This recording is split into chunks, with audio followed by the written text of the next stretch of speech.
Hey guys, Brett here with Absolutely Effortless Prosperity lesson number 5, which is I am willing to see the light. This is going to be a very important lesson as well, and I want you to get comfortable, have no distraction, and we can get started.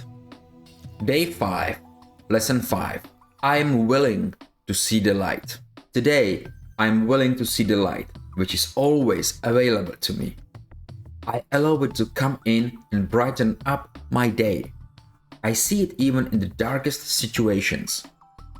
By opening my eyes and my mind to the light, I experience joy, love, happiness, prosperity, and abundance. I am open for miracles to happen. I am willing to see the light every hour of this day. Assignment for day 5 is do something special for someone special, in action or in kind words. And affirmations, I know only peace inside. So guys, again, make sure you breathe in, breathe out, breathe in, breathe out. Let's do one more time. Breathe in and out. And now repeat affirmations after me. I know only peace inside. Feel it. I know only peace inside. I know only peace inside. And again, do these 30, 40, or 50 times, 3 times a day, preferably morning after watching these lessons, afternoon after lunch, and then before you go to sleep for the best results. So now we go to recommended reading, which is Recognizing a Savior as a first one. Recognizing a Savior. In 1983, when I was living in Australia, I decided to visit my family in California for my vacation. 3 days before returning to Australia, I attended a seminar with my best friend. Among the hundreds of people there, I noticed one particular woman.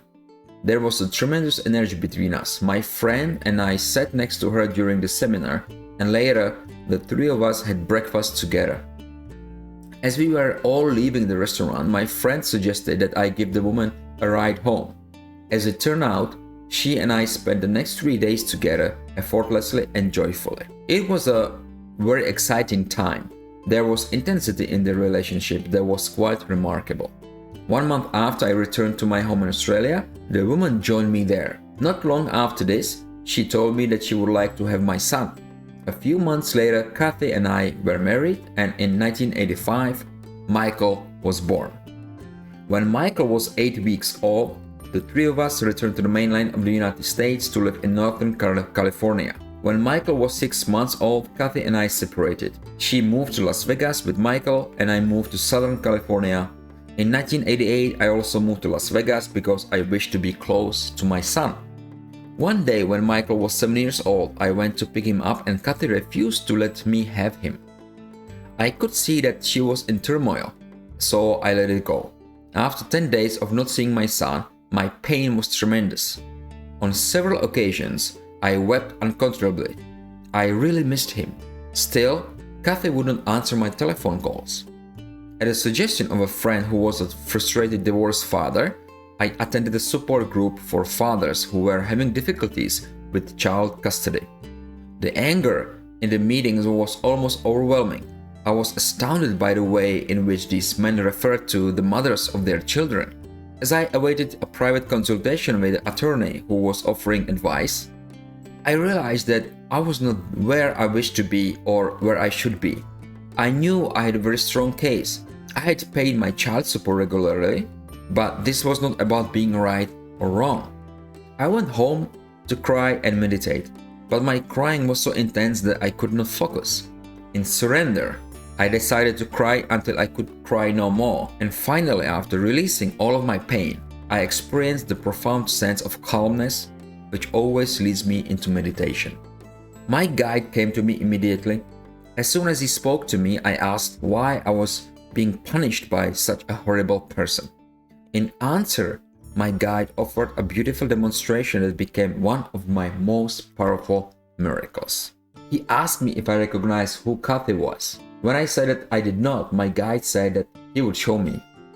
A circle of people, family, friends, and others whom I loved then surrounded me. Some I recognized and some I did not. My guide said to the crowd, Bijan desires to have a savior, someone who is not afraid to risk looking horrible to him. This might be someone he will actually hate. Is there anyone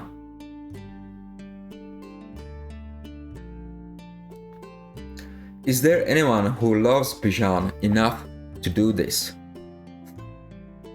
To my astonishment, when I looked to see who would volunteer to be my savior, I saw that it was my ex-wife, Kathy.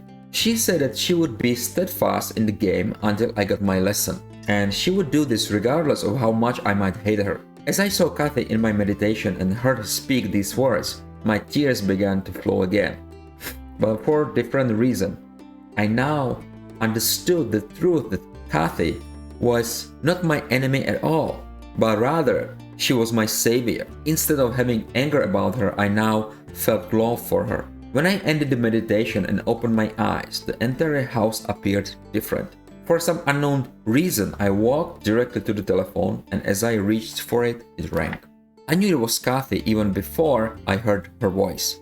Bijan, she said, how long do you plan to keep your son waiting? He's impatient to see you. At first, I was speechless, but when I regained my composure, I told her I would be right over. This was enormous relief for me. Of course, I was happy to see my son, but I was even happier to have an absence of turmoil in my life. It was as if the weight had been completely lifted. Peace had returned. From that moment until this one, I have never been separated from my son. So yeah, every time I read this, even to myself, I get so emotional because sometimes we feel that there are people that hate us. But after realizing this, they try to show us something and give us lesson that we need to learn from. And now I see everybody who gives me a hard time, I'm always like appreciating of that person, and I'm grateful for that person being here to show me what I need to do, show me who I am, and I need to heal, because I react to this with negative just because there is something in me that needs to be healed. And again, our spirit in our human body is here to heal and experience joy and peace at the end of the result. So this is very emotional story for me, and I hope it didn't bother you that I had to stop for a little bit just to breathe in a little, just to feel okay. So now the second story is uncovering the light. When I was born into this world, I was a light. I was very joyous, happy, and filled with shining love. Then my ego appeared, and as it grew, it started to attract things. Ego stuck things to me, and then stuck other things to those things, and so on. Ego likes to do that. These things were anything from wrong thoughts and love of material possession to fear, guilt, judgment, jealousy, resentment, and anger. As more and more of this stuck to me, less and less light came through, until eventually I could see almost no light at all.